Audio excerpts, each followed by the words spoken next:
Desde el Distrito Metropolitano de Quito, Cadena Democracia, la radio de la gente.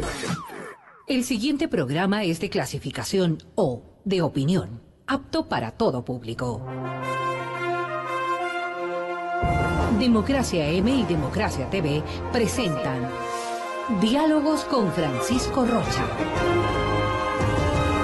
Diálogos. Diálogos.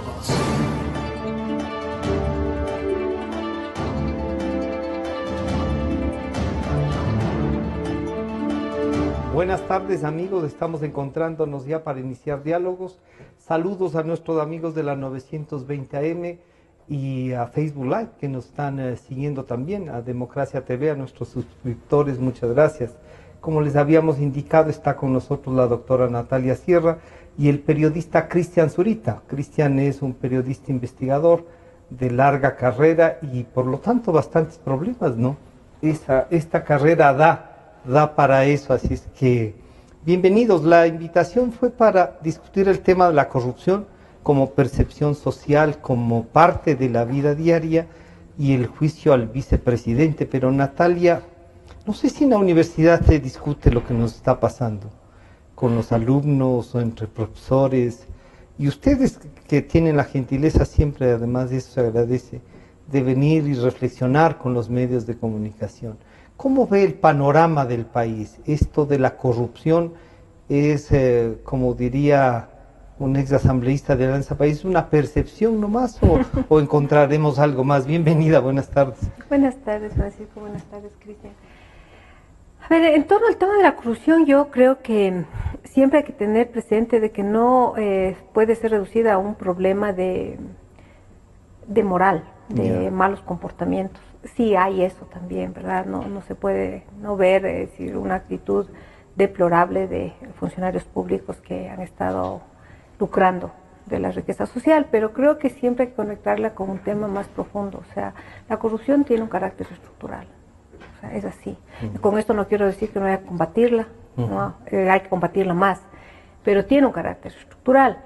Y eso nos permite hacer una lectura de estos 10 años, al menos de estos últimos 10 años, desde ahí. Es decir, ¿por qué, por ejemplo, este gobierno se caracterizó y además siempre lo hizo alusión a los grandes proyectos en inversiones de infraestructura? Siempre, o sea, carreteras, hidroeléctricas, construcciones de hospitalarias, construcciones educativas. Eso fue su cara revolucionaria, claro, ¿verdad? Y justamente hay que entender que es en la inversión estatal donde se dan los grandes negocios de acumulación de capital y además ahora negocios ilegales, negocios ilegítimos, es decir, la corrupción, que al final es robo, es un robo directo, ¿no? Pero usted entonces compartiría con la señora Calle, con la ex asambleísta y posiblemente ahora embajadora, de que este es un tema ideológico y que es el capitalismo y la derecha la que es corrupta. No, y estos 10 años de... Por eso digo, no comparto con ella. El problema es que estos 10 años, el gobierno de la llamada Revolución Ciudadana no es un gobierno, desde mi punto de vista, que haya planteado transformaciones estructurales en función de ir hacia una sociedad más equitativa y más justa. Lo que ha hecho este gobierno es permitir ampliar el marco mercantil capitalista más depredador.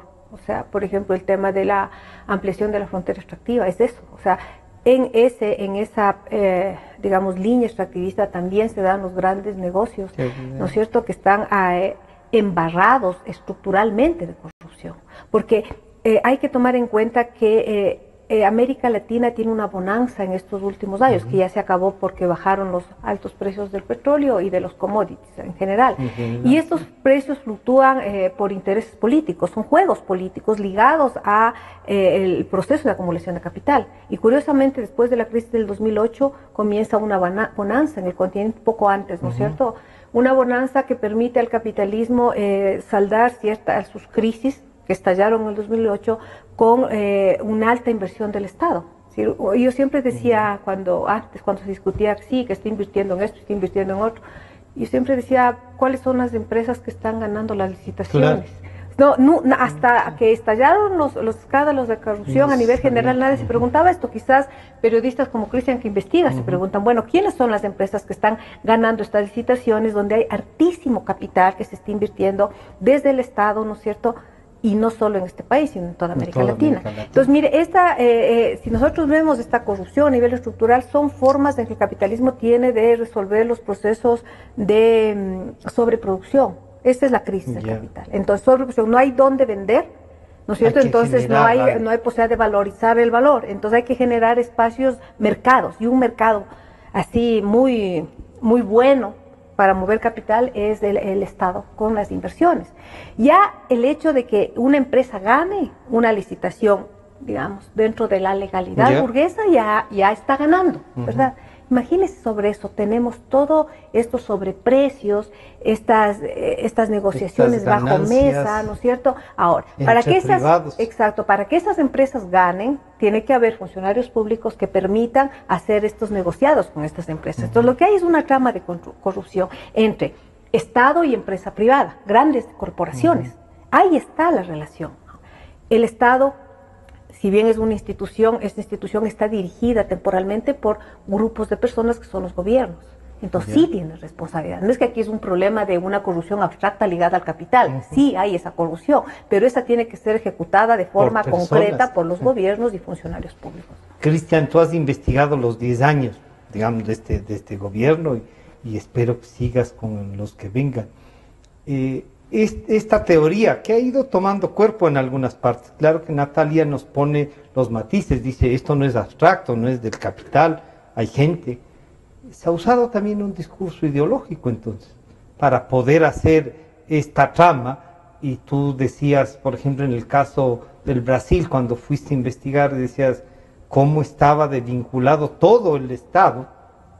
Para eso es un Estado corrupto en general, ¿es el Estado o cómo es esto? Bienvenido, buenas tardes. Gracias, un placer saludar con ustedes, Natalia, Francisco. Cuando Natalia dice que se trata de una condición estructurada, estoy totalmente de acuerdo. No es un patrimonio de la Revolución Ciudadana la corrupción. Existió procesos de corrupción tan enormes y tan fuertes como el que vivimos actualmente antes del periodo de Lucio Gutiérrez, del periodo de Gustavo Noboa, en el periodo de Yamil Maguad. La diferencia es el volumen. ¿Sí? El volumen y los tiempos, porque los otros no duraron 3 años. Y sí existía cierta, en ciertos momentos de la historia democrática, el Ecuador sí hemos vivido unos espacios que incluso se guardaban límites, ¿no? O sea, recordemos en el periodo de cuando el presidente Osvaldo Hurtado dejaba el gobierno, decía, bueno, yo no voy a tomar ninguna decisión más, que eso le corresponde a mi sucesor, así haya sido Febres Cordero, eran incluso formas que se guardaban. A la presente no existe forma alguna que se guarde, ¿no? O sea, hemos visto cómo el propio régimen se ha encargado de imponer a todos los funcionarios de las entidades de control que son servidores de este grupo que efectivamente ha predominado la política en los últimos 10 años. Y al decir que efectivamente es un tema estructural, se refiere a que si antes un funcionario X tenía una condición intolerante en una entidad pública particular, en estos últimos 10 años, eso se catapultó, o sea, se potenció. Es decir, todos los funcionarios públicos encontraron este espacio de prepotencia con respecto a sus funciones, ¿sí?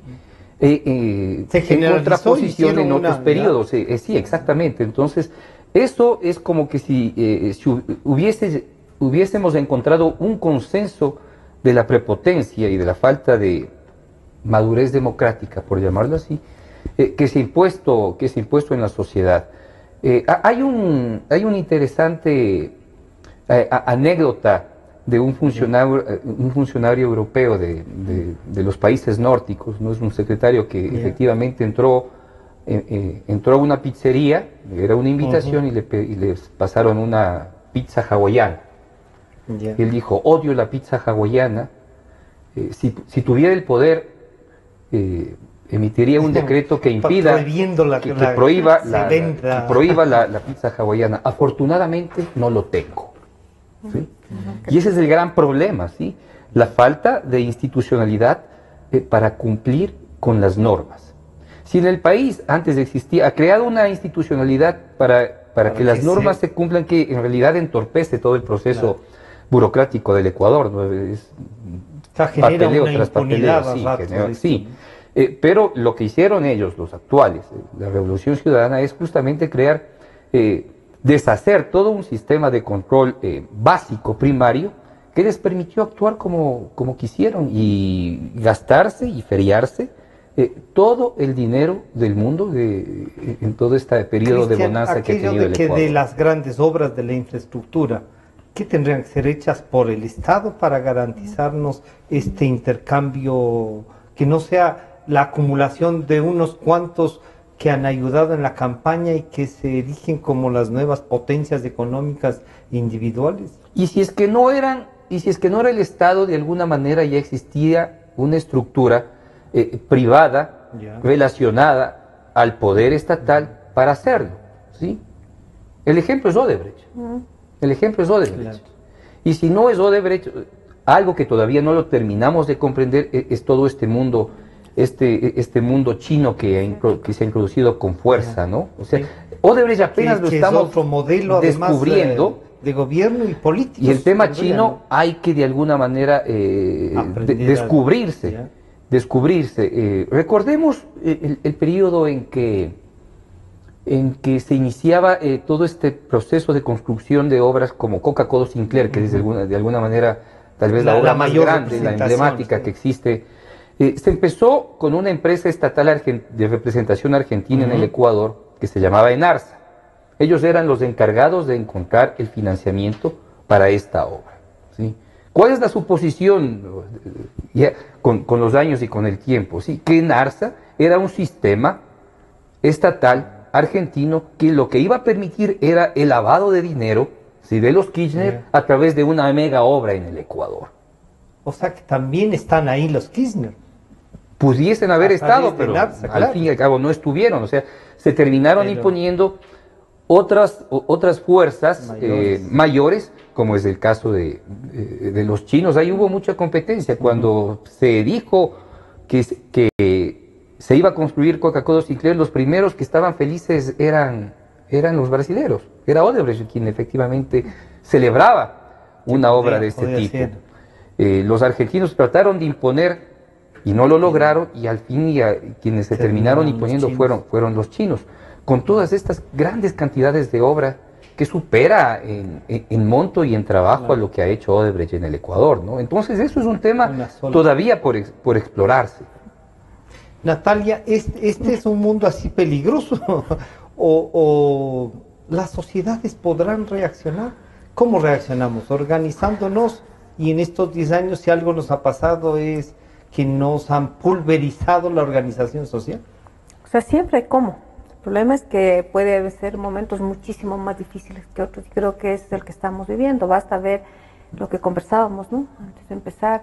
Sigue siendo Alianza País, sus conflictos, sus complicidades, sus peleas internas, sus chantajes, sus amenazas, sus amores y sus odios, los que imponen el debate político en toda la ciudad ecuatoriana. Y lamentablemente no hay de ningún otro sector que plantee otra línea de discusión sobre el destino de este país, ¿no? Eso es también legado de estos 10 años de caudillismo, porque el caudillismo genera eso, ¿no? O sea, genera un empobrecimiento político de la sociedad, un empobrecimiento en su capacidad de gestionar autónomamente lo que son los intereses comunes.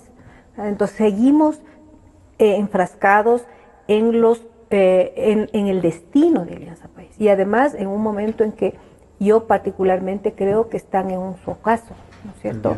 Y todo caso es complejo, es dañino, genera problemas, ¿verdad? Pero el asunto es que no queda ahí en ellos, sino que eso se riega en toda la sociedad, y yo temía que esto iba a pasar antes de que se dé las elecciones últimas, temía que iba a pasar, que si ganaba Lenín Moreno era casi claro que no iba a mantenerse, digamos, esto, ¿no? No había forma de que mantenieran. Y no por una razón, porque Francisco Alianza País realmente no es una totalidad compuesta por fracciones o grupos ideológicos distintos. Así empezó. Alianza País se logró sostener, articular.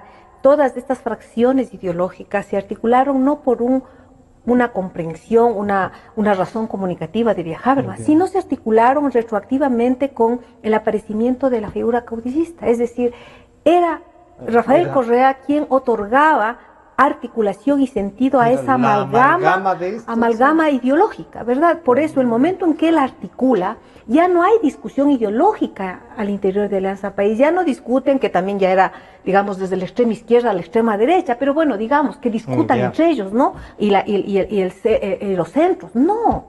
O sea, se acabó la discusión, la única, ni siquiera voy a decir ideología, sino verdad absoluta era Correa y lo que él decía, en articulación obviamente a los intereses que él gestionaba de las grandes corporaciones, intereses económicos, pero era él.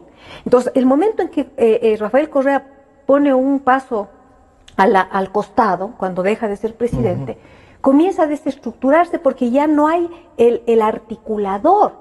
Y entonces ahora parece que digamos que la pelea, ¿no?, en el discurso es entre la izquierda, algunos oían, ¿no?, es que por un lado está la izquierda del movimiento país, que sería la línea correísta, y por otro lado está el morenismo, que no se sabe bien qué es. No es así. No hay ahí una discusión entre la izquierda y el traidor de la derecha. De esas dos cosas. No, lo que se da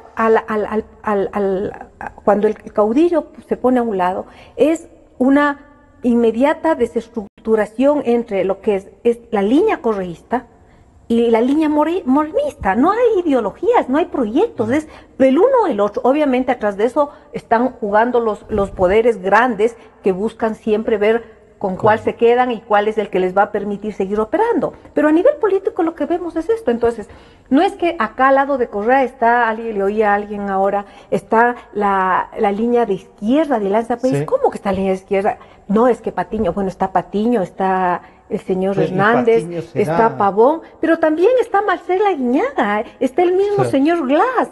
O sea, ¿qué tiene que ver ideológicamente, como historia ideológica, los unos con los otros? Es que se perdió la ideología.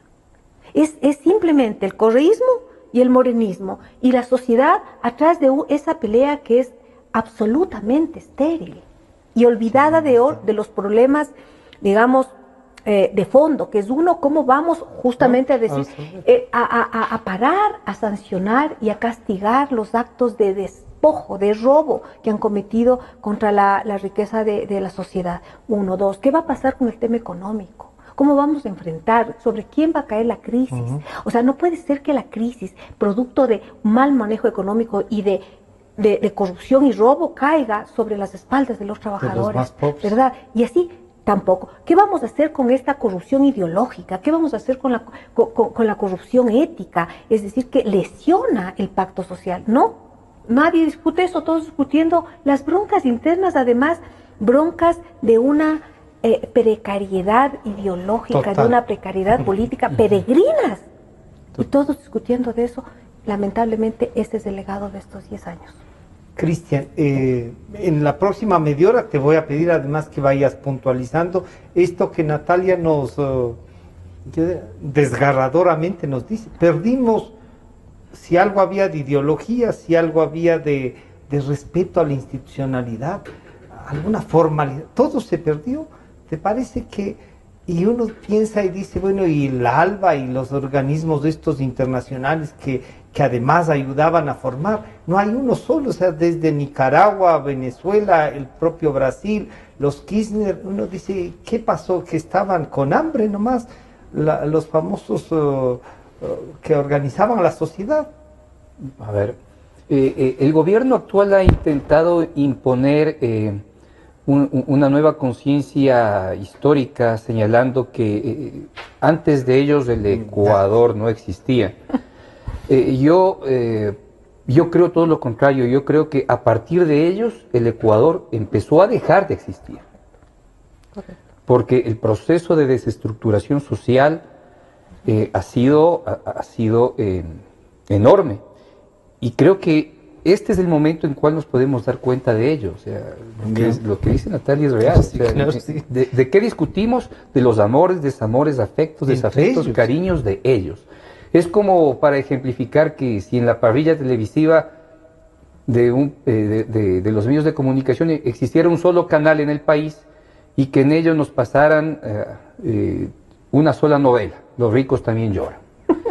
Y a la de 3 a 5 nos pasan los 20 capítulos de adelante y de 6 en adelante los de atrás, para que todo el mundo de alguna manera esté enterado de lo que está sucede de en la trama, novela, y ya. no tenemos otra posibilidad de discutir lo que nosotros conocemos a través del medio de comunicación, que es una sola novela.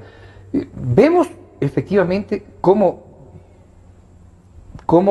criterios jurídicos en defensa del vicepresidente son de la peor, perdón la expresión, calaña, ¿sí?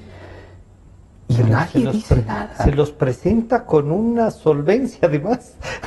O sea, Sí. vemos en este momento sindicatos, organizaciones profesionales, estudiantes, obreros, campesinos, simplemente vemos, sin saber cómo reaccionar, ¿sí? Y los periodistas todavía no entendemos en qué va a terminar esto. Sabemos qué es lo que pasó, Sí, no sí. sabemos efectivamente cómo se va a terminar. Eso es un ejemplo claro de desmovilización de Total. una sociedad en estos 10 años, que ante pruebas claras, ¿sí? Efectivamente lo que estamos viendo es un proceso de silenciamiento social que no se compadece con la realidad en otras regiones. Hemos visto sociedades extremadamente golpeadas, incluso de la violencia más extrema, como en el caso de Guatemala. Y vemos como en reacciones, Guatemala sí. la gente se levanta y sale a protestar y pide la renuncia de aquellas personas que están en las principales funciones del Estado. Nosotros no podemos hacer eso. Lo que nosotros vemos es movilización de la gente adicta Al gobierno, al a lo que correísmo, ha pasado. a salir a defender al expresidente y a Incluso tachar atacar de al- traidor al actual presidente. Sí. Esa es la Sí, movilización que vemos, no vemos absolutamente nada más. Entonces, bajo esas condiciones, pues el hecho de haber desestructurado y destruido tanto la sociedad, pues en algún momento habrá que evidenciarlo claramente. Y sucedieron, de diversas formas. Recordemos a inicios de este régimen, en el año 2007. Con el gran hermano, di tú, por ejemplo. Por ejemplo, pero yo iba a poner Ya, un caso no, específico. por favor, sí, por favor. Ellos en el año 2007 diseñaron un sistema, una plataforma digital de transparencia de cumplimiento de objetivos ya, sí, en sí, toda la red Estatal. ¿sí? Y era correcto, pero pensaban que esto era un sistema privado, ¿no? Entonces, todos los funcionarios públicos tenían que ir señalando los Los avances, el y Estado, objetivos cumplidos semanalmente, ¿sí? Y había periodos, o sea, hay semanas en las cuales no tenían ningún avance, pero el sistema les obligaba a llenar, o sea, los avances que habían tenido, y se inventaban, pues. Es que obviamente, si tienes que llegar y si es que efectivamente no ponían nada, tenían Claro, que que decir ponían. esta semana y se inventaban. Entonces, desde ahí empezó este proceso, La farsa. claro, vicioso de elucubrar lo que supuestamente construían, ¿no? Entonces se llenaban de objetivos, se llenaban de alcances, se llenaban de metas cumplidas, que lo que vemos ahora es un país estructuralmente desde el Estado acabado. Y metas cumplidas no hay. Y las que podemos entonces encontrar en este Existe proyecto. una obra que todos sabemos en qué condiciones está y luego habrá que efectivamente fiscalizarla técnicamente, porque ante tanta corrupción no sabemos cómo efectivamente se ha construido. O sea, lo que podemos replicar a futuro con todas las obras construidas es lo que sucedió con la central hidroeléctrica San Francisco, ¿no? O sea, una serie de daños causados por no hacer desatinos técnicos y claro. corrupción. Claro. Entonces, a más de lo que ellos efectivamente señalan como su emblema y su medalla haber realizado, hasta eso tiene que ser fiscalizado técnicamente a futuro. Pero el momento que contemos con una pueda cierta abrir. institucionalidad técnica. Vamos a hacer un pequeño corte y regresamos. Está con nosotros Natalia Sierra y Cristian Zurita. La corrupción, y vamos a topar el tema del vicepresidente, pero además sí les quisiera pedir tanto a Natalia como a Cristian el topar determinados casos que han sido debatidos públicamente. Enseguida volvemos. En un momento regresamos con Diálogos por Democracia M y Democracia TV. Sentimos lo que la gente siente, amor, desamor, alegrías inmensas. Decimos lo que la gente quiere, pasión, discusión, democráticamente. Democracia, la radio de la gente. Democráticamente, la radio de la gente. Democracia, la radio de la gente. Democracia. Democracia. Sobre la emergencia de gas y energía que se está viviendo en la costa Caribe. Democracia. Rusia retoma críticas por retenidos en base naval de Estados Unidos. Democracia. Formulé el primer pedido histórico de perdón a las víctimas de las graves violaciones de los derechos humanos. Democracia. Solo noticias. Desde el Distrito Metropolitano de Quito, Cadena Democracia, la radio de la gente. Francisco Rocha está de vuelta con Diálogos por Democracia M y Democracia TV.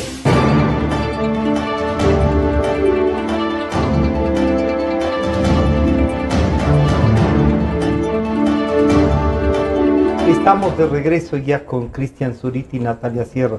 Natalia, la propuesta es en este juego de discusión de una bronca interna. Y yo soy de los que sostengo que esto es un gran relajo bien organizado. Y que es para que no pase nada. Y que ahora son Alianza País, son gobierno y son al mismo tiempo oposición. La figura del vicepresidente, si bien usted lo ubica claramente entre el grupo de los correístas y su cabeza, ¿qué otro rol está jugando este momento? A ver, primero, Francisco, es que yo no creo que sea como lo que dicen, un show montado. Ya. No creo. Yo creo que sí hay fracturas internas. ¿Ah, sí? Creo que sí. El problema no es que el que haya fracturas internas quiera decir que no está en marcha un proyecto que ya tiene una lógica que se mueve sola. Yeah. ¿A qué me refiero? A mí siempre me ha dado temor que aquí pueda, no sé si repetirse, pero al menos haber algún proceso parecido al de México con el PRI. Con el PRI. Yo siempre decía, por Dios, cuidemos de eso, porque ahora podemos ver lo que significó el poder del PRI durante casi un siglo con la sociedad mexicana, totalmente devastada y entregada a las mafias. Entonces, cuando dicen el show, no creo que estén haciendo show, pero es que uno es el nivel de las peleas reales que hay entre los distintos militantes diarios, y otra es una lógica ya de una especie de dinámica política que se impuso en estos 10 años de correísmo. Por eso es que ahora tenemos que ellos son el gobierno y ellos son la oposición. Y yo me temo que de repente con estas salidas, ¿no? Con el presidente, el vicepresidente Glass diciendo que ya no es de este gobierno, que él no es de este gobierno, que él es del revolucionario, que siempre ha sido revolucionario, el señor Patiño con estos otros dos militantes diciendo que se salen para tener libertad y defendiendo la revolución y los avances de la revolución, y vamos posiblemente a tener otras salidas. De repente se posicionan como la oposición de izquierda. Sí. Frente a vuelven a manejar el discurso. Exacto. Del 90 y claro, del 2006. Entonces, por un lado, la derecha está con Moreno en este discurso, ¿no es cierto? Y por otro lado, la izquierda está con los correístas, y por lo tanto otra vez buscan copar el escenario político. Y claro, lo que uno podría ver, y ojalá no suceda, es un futuro de recambio entre estos dos, el PRI, ¿no es cierto?, con distintas fracciones. No sé si me explico. Sí, no sí. es que no haya broncas internas reales, sí, entre las personas, pero es que si no se desmonta la lógica que estuvieron montando en estos 10 años, que es justamente este Estado, yo no diría el gordo en el sentido de la crítica de la derecha al Estado, ¿no? Yo tampoco, nunca quiero el Estado, no me gusta el Estado, pero claro, es un Estado gigantesco, controlador que aplasta a la sociedad, más allá de los grupos particulares y coyunturales que haya. Lo que hizo el gobierno de Correa es montar una maquinaria estatal sobre la sociedad. Eso es lo que para mí puede continuar, y puede continuar en estas broncas que son reales, ¿no? Entonces, claro, después viene Correa con sus otros, y entonces son la oposición de la izquierda, y además manteniendo el discurso de la esperanza, del cambio y de la transformación, lo cual me permite a mí mirar con preocupación que si esto se da, clausuran procesos reales de transformación de la sociedad que están ligados al tema de la pelea en contra del extractivismo, de los tratados de libre comercio, de una justicia realmente, digamos, la esperanza justa, digamos. Redirecciona a otra parte. No, porque se colapsa y todos los demás, como decía Cristian, es decir, todos los sectores que tenemos distintos intereses, sobre todo los sectores, digamos, que no estamos en el poder económico, simplemente nos quedamos de espectadores, viendo lo que está sucediendo, y otra vez pienso en México, y otra vez pienso en el PRI. Entonces yo creo que hay que tener cuidado con eso, porque decir que es un tongo también nos permite una lectura real, que es mucho más grave lo que está pasando que sea tongo, Francisco, es mucho más grave.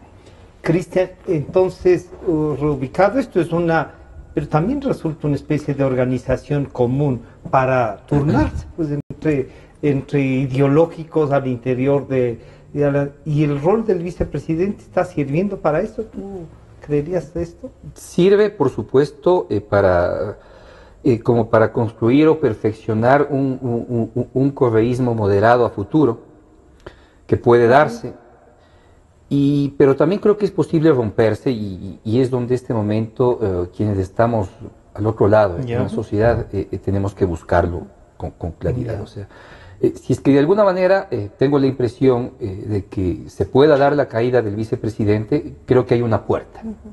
¿Sí? Si es que se logra esa caída, se abre una puerta. Creo que es una puerta. No sé si es que sea una puerta muy ancha, donde todos podamos pasar con rapidez, pero al menos nos abre un camino a pensar que podemos desmontar este sistema.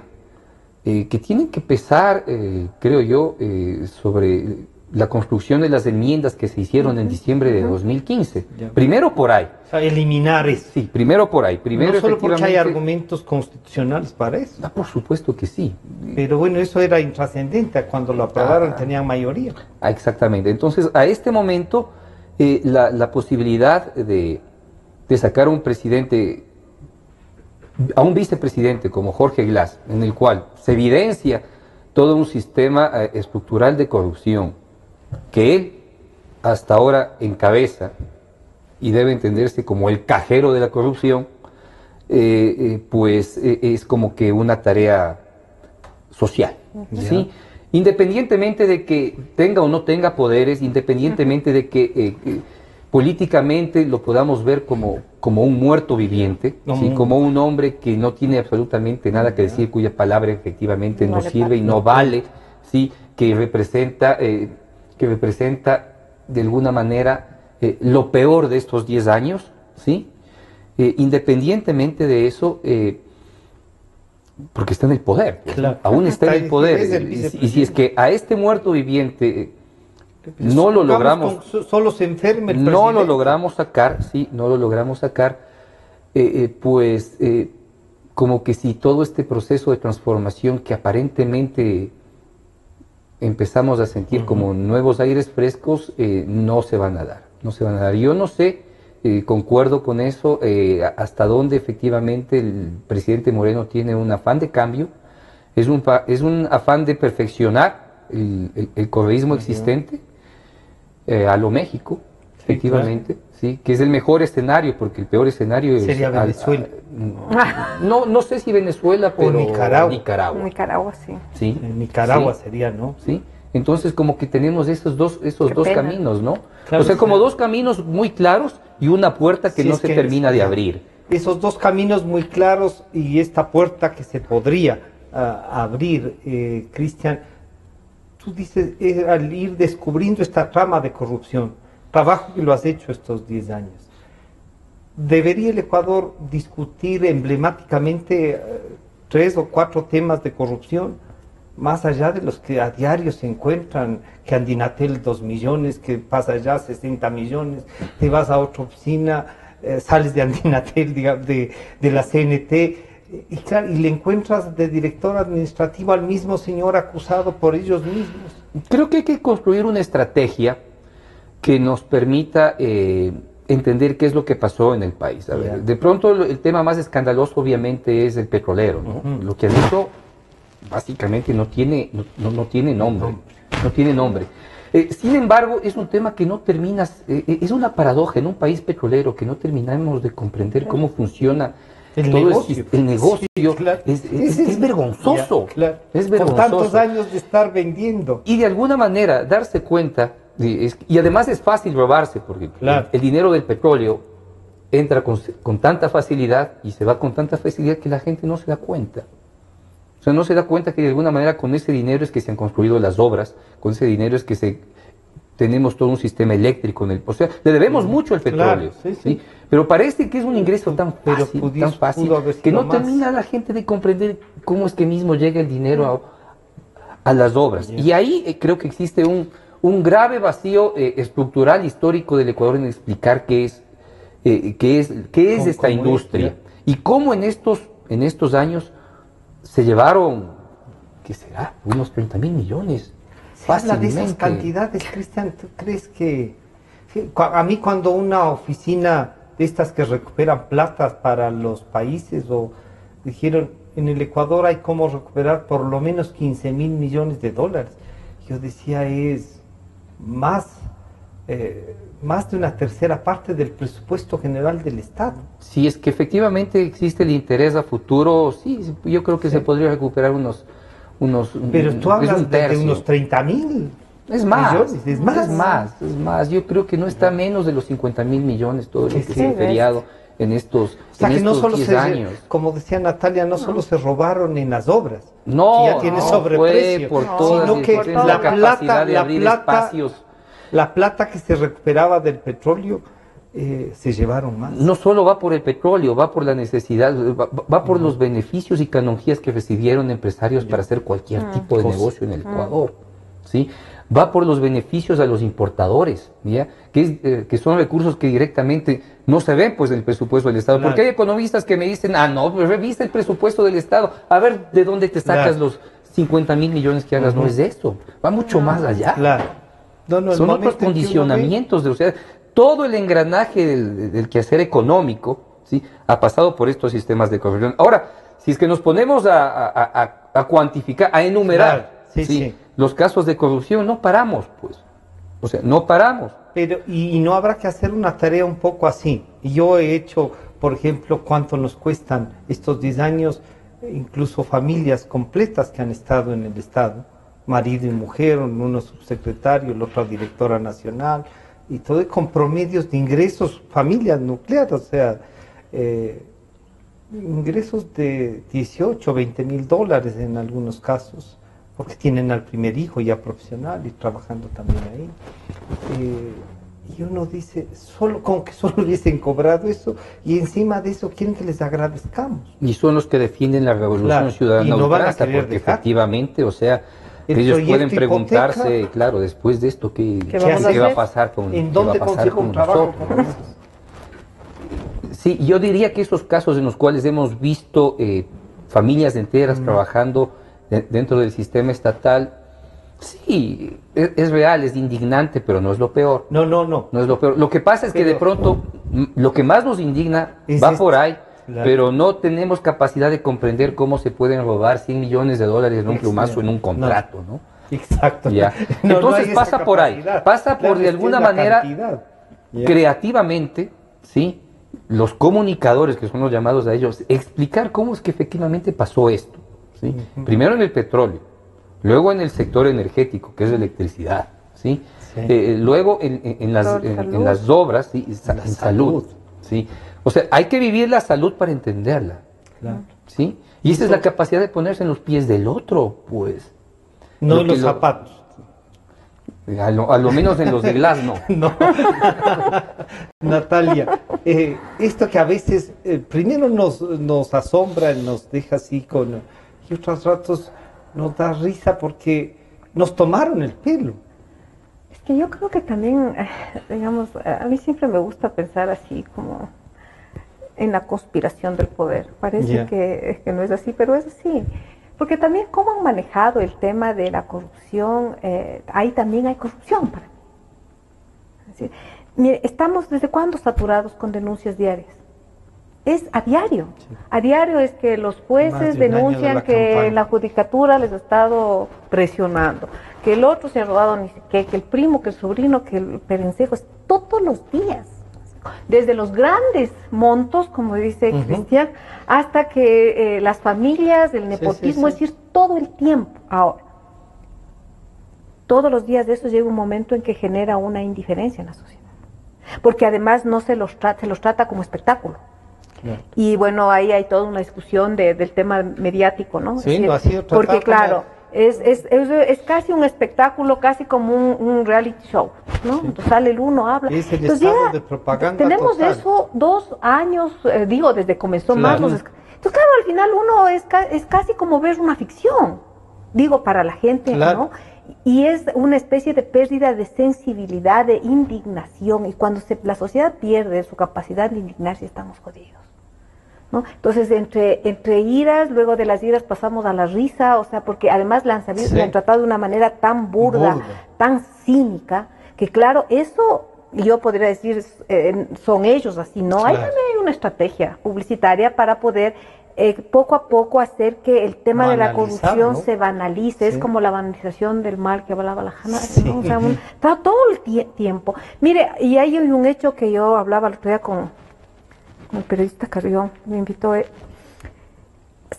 se le hace que se le vincule penalmente, ¿no? Sí.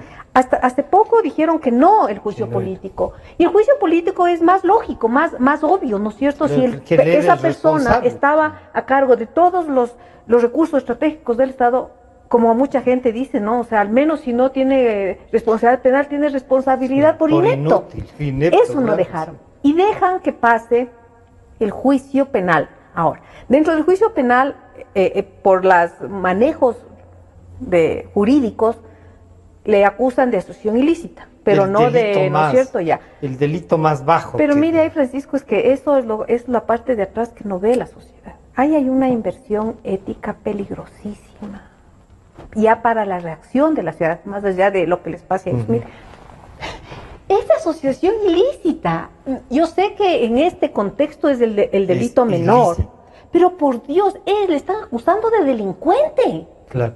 ¿Cómo va a ser eso menos importante que la responsabilidad política? Es un delincuente, pero en los manejos jurídicos aparece como lo menor ahora. Y toda la gente, sí, que cómo va a ser que le acusen de asociación ilícita, deberían sí, pero mire el trastocamiento de valores.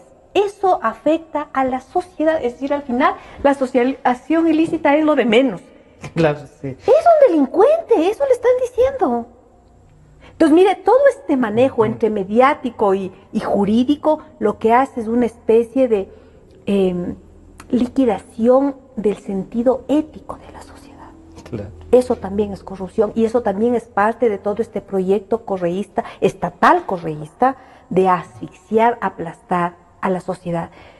No nos sorprendamos que después estemos así con las manos y pasen sobre nosotros no solo el Estado, sino cualquier mafia, cualquier corporación delincuencial, porque al final yo digo, no, pero es asociación ilícita. Por Dios, es asociación ilícita.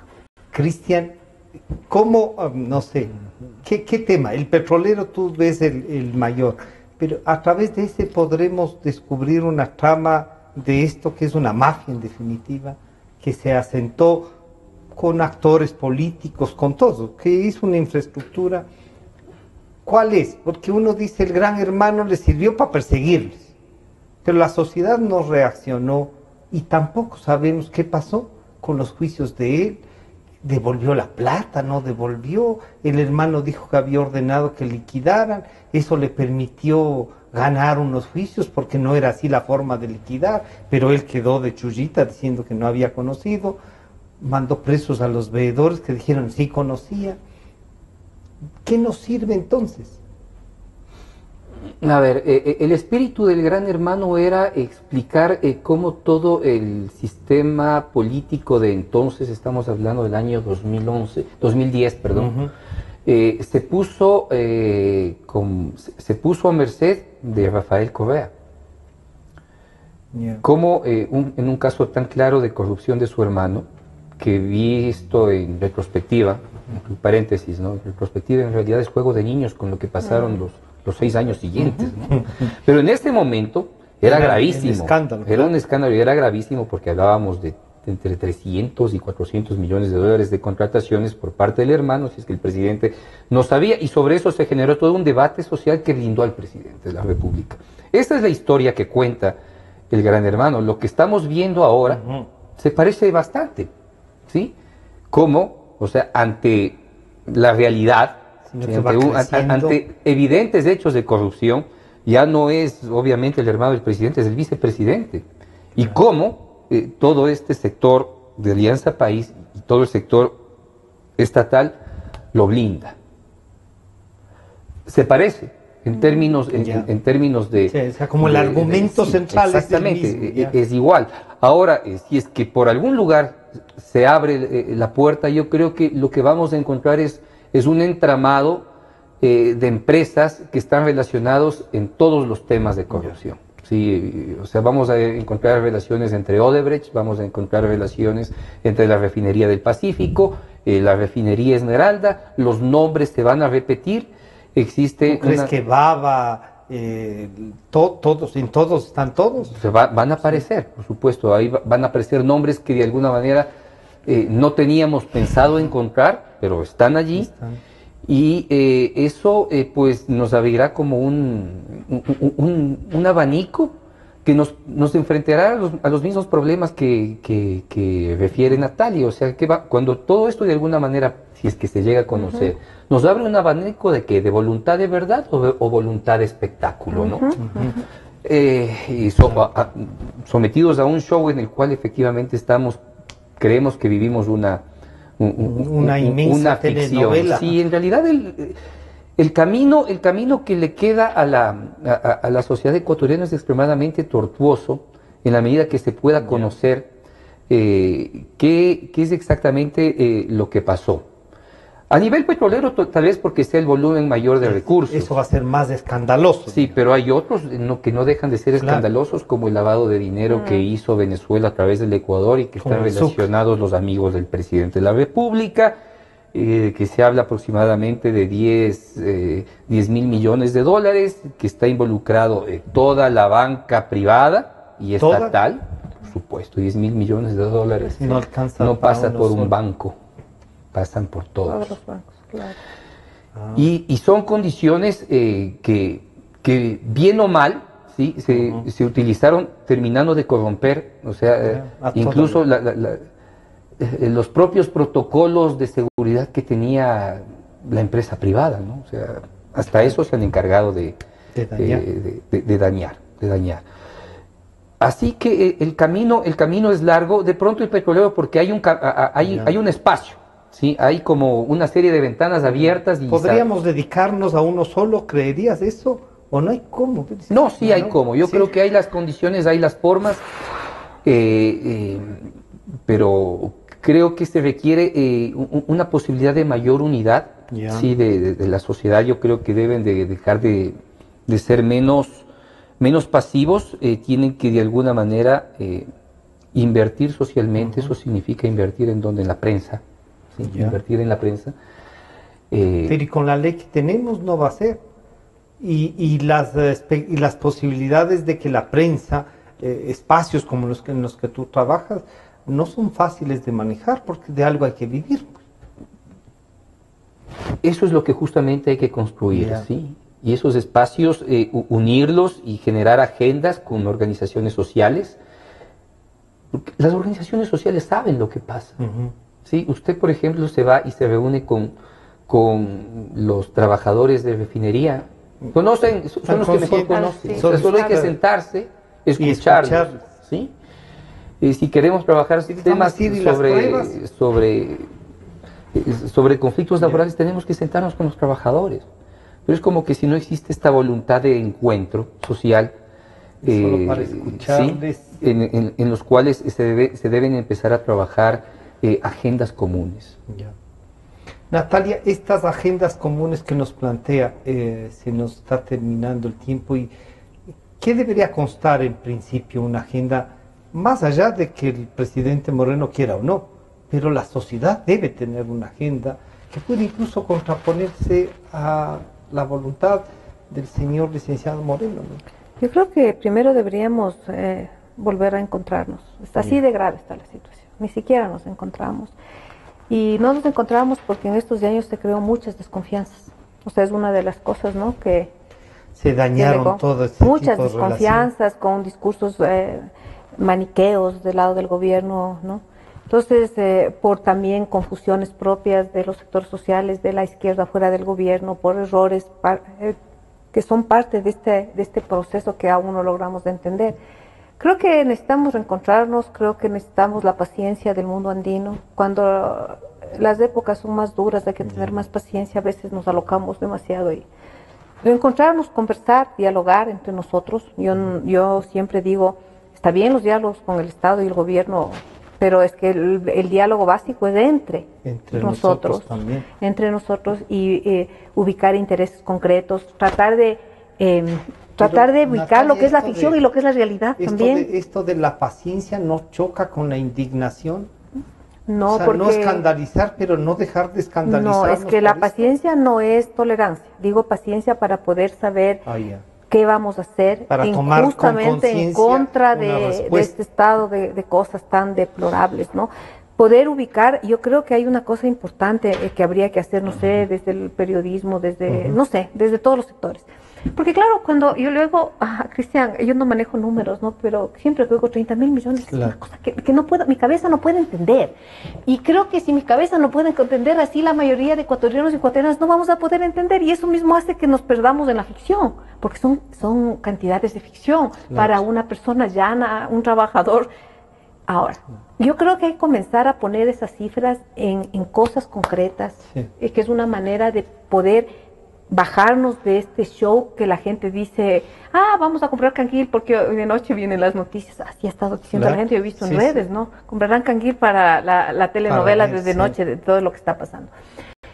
Por ejemplo, yo diría, ¿qué significa esos 15.000 millones? 30.000 millones. ¿Qué significa eso en escuelas, en carreteras segundo grado, en agricultura, en hospitales, en diversión de la gente, porque también la gente tiene derecho a divertirse, a viajar, tiene derecho al ocio, no solo los gobernantes. ¿Qué significa eso en mi posibilidad de tener una especie de tranquilidad al futuro?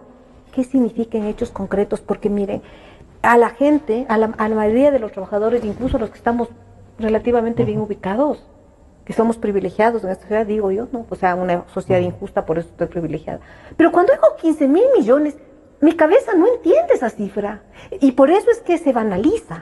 Pero si me dicen, esos 15.000 me hubiera servido para que, por ejemplo, las universidades estén subsidiadas para esto, para que, no sé, el transporte público se municipalice y sea un transporte genial. Y la universidad tenga el presupuesto de 25 años.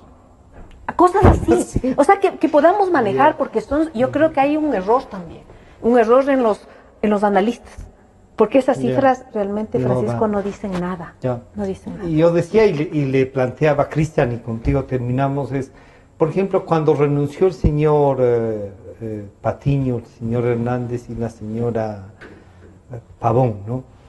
Yo dije que estaban orgullosos de todo esto y de que iban a salir a defender.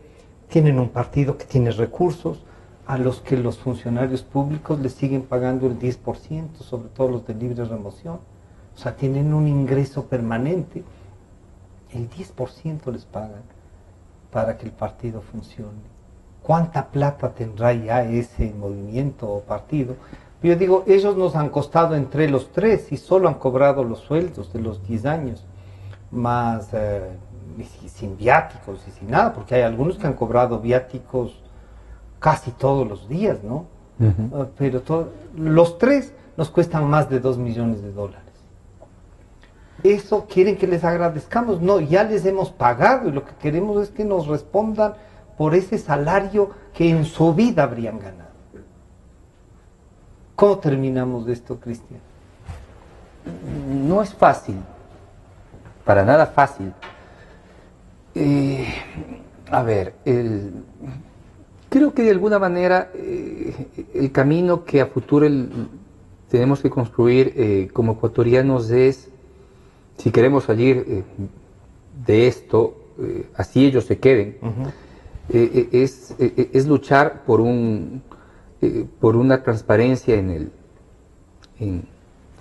los gastos que tiene cada institución. Pensemos que se van a quedar y se quedan.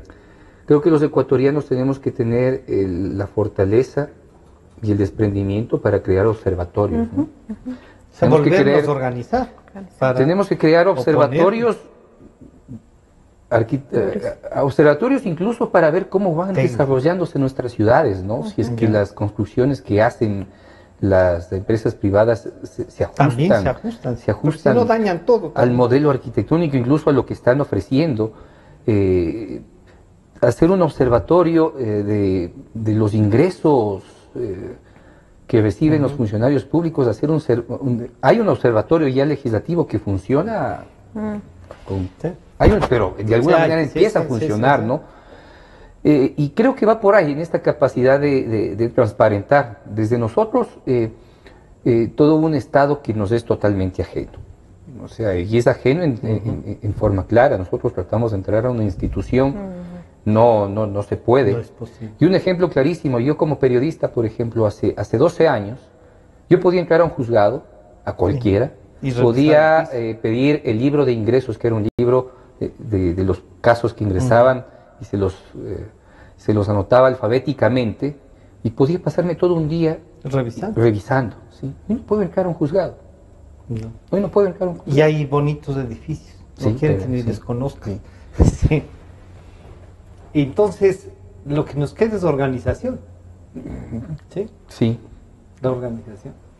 Bueno, se nos fue el tiempo. Ustedes ven que con Natalia y con Cristian uno podría seguir conversando y por suerte las reflexiones nos ayudan a visualizar un poco lo que es también nuestra obligación como ciudadanos.